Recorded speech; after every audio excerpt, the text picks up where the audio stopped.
Когда речь заходит о повествовании в фильме, мы чаще всего говорим о его визуальной передаче, и только визуальной. Но делая так, мы забываем, как важны другие части медиа. Мы проводим здесь слишком много времени. Нет, погуляем еще чуть-чуть. И как практически любое действие, сделанное с помощью звука, может поддерживать историю и персонажей. Но возможности его использования чаще всего ограничены качеством звуковых эффектов или доступных музыкальных инструментов. Например, мы все знакомы с идеей, что если дать объекту повторяющийся и увеличивающийся звук, то это даст объекту личность. Без этого не получится донести свою точку зрения или провести персонализацию. И исходя из этого правила, мы и будем разбирать звук. Рассмотрим не то, какой звук динамичнее, не то, как сделать его заметным или незаметным, а то, как звук используется, чтобы направлять зрителей. When we design sound for films, it's always wise to consider what's literal and what's non-literal. It's a mistake to always put every sound in that you could imagine you could hear in a given scene. It's important to be very selective, and sometimes scenes can be very effective with no sound at all. You need to think carefully about what you're putting in the movie because the audience doesn't feel a lack of sound if the concept going on the screen is strong enough in carrying the emotional value with it. И если вам нужно больше подобных примеров, взглянем сюда. Вместо того, чтобы передавать напряженность с помощью музыки, попробуйте передать ее через 1-2 повторяющихся шума, которые можно распознать.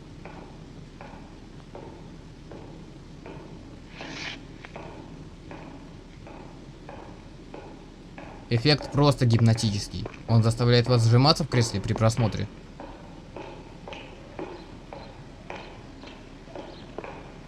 Другой подобный трюк – это представить сцену с разными слоями.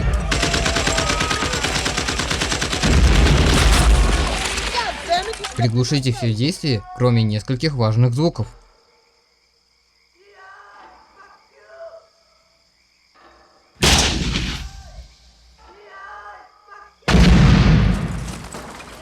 Многое из всего этого исходит из простого перебора разнообразных звуков, как, например, звук за кадром, в переходах между сценами или в опасных ситуациях. Также и с тишиной.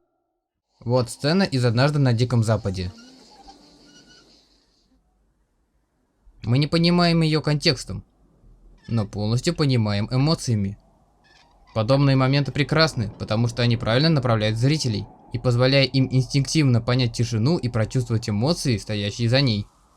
Происходящие события не должны быть описаны, потому что момент позволяет нам самим их прочувствовать и понять. Вот тут возможно спойлер, но все же в «Ветре крепчает» у героя умирает жена.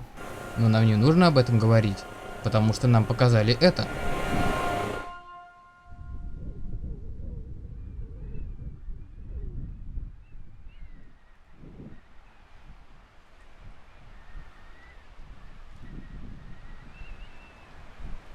С другой стороны, здесь достаточно способов, как показать действие через несколько слоев отчетливого звука. Даже когда в вашем фильме мало что происходит. Вопреки всеобщему негодованию, звук все еще остается одним из лучших способов создания атмосферы для любого мира и внутри любого фильма. Сами подумайте, что вы сейчас видите и что вы сейчас слышите, и что из этого вам больше говорит об этом мире. Повторяю. Произошла авария в секторе Л-14. Не покидайте места. Нет опасности радиации.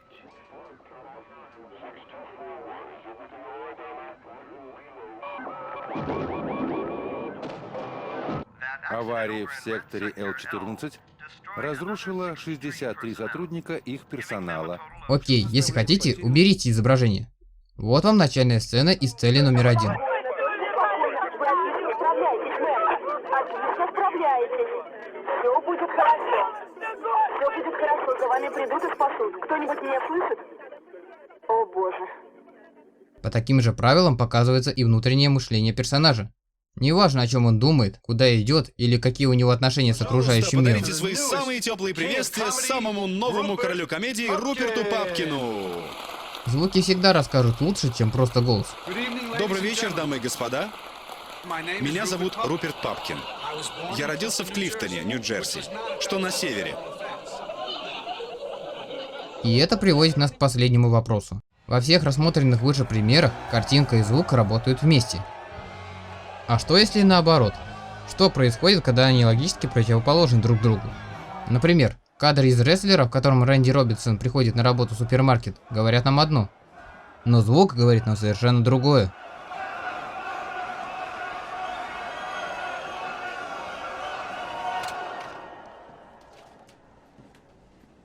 Конечно, все это можно рассказать в диалоге. Но зачем рассказывать зрителю, если можно показать? Эта позиция хороша, потому что она позволяет не только проникнуть в голову персонажа, но и изучить тему фильма. Возьмите 12 лет рабства, чья главная тема – это противоречие. Мы сразу знакомимся с ее идеями, которые постоянно связаны между собой. Вначале лишь визуально. Например, свободного человека держат в заточении на фоне Белого дома. Сама проблема этого человека – противоречие. Соломон родился свободным, но теперь он раб. И в итоге мы видим это противоречие через изображение и звук. Знай, Ники, знай, когда тебя поймают, ты пожалеешь, что ты не убежал. Знай, Ники, Я Бог Авраама, и Бог Исаака, и Бог Иакова. Ники, знай. Поняли, что я имел в виду? У нас есть две противоречащие точки. Российская песня и кадры с воскресной службы. Противоречие. Я считаю подобную режиссуру великолепной. Ведь именно это мы имеем в виду, когда говорим, что история должна быть связанной и иметь смысл, а не притворяться, будто ей есть что рассказать. И использование инструментов, которые дает кино, чтобы изучить поддержку, как в случае с 12 годами рабства, одновременно развивает и тему, и сюжет. Потому что, забегая вперед, история Соломона заканчивается так, как мы ее видим.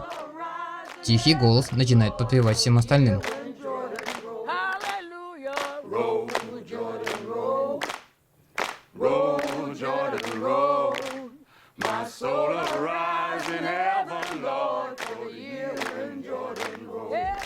Задумайтесь, какую роль в вашем фильме играет звук. Не забывайте, что это такой же важный инструмент, как и камера, сценарий или музыка.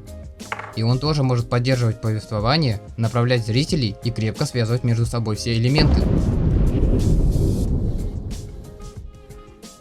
Так что спросите себя, что вы можете сказать нам через звук?